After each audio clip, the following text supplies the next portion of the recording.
始是做菜配料葱姜蒜，在客人点餐之后才开始切。因为很多东西你弄好会氧化，它还是不够新鲜的。现切的跟切好的它就有差别。一边备料，徐国强一边确认当天进货的食材。今天有没有大？今天还有没有大？现在今天太熟，我打电话给他，不行，现在今天不行。坚持客家家常菜，让客人品尝的是新鲜食材，不去过多调味。我也不要过油，用去炸的。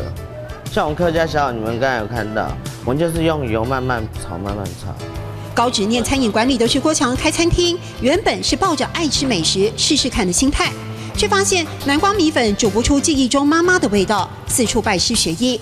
而为了做出不咸不腻、吃得爽口的卤肉饭，反反复复做了上百次。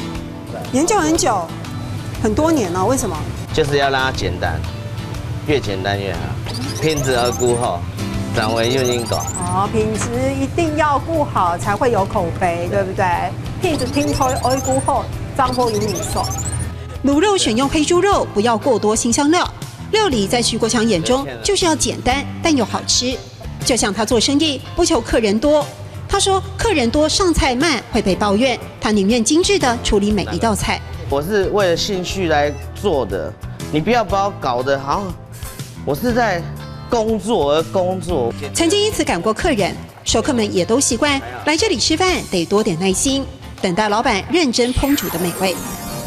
老板透露，他曾经被朋友质疑不会做菜，凭什么开餐厅呢？而他以好学的精神、坚持的心态，做出一道道佳肴，作为他的回答。品质听出爱顾好，张波有你说。品质听出爱顾好，张波有你说。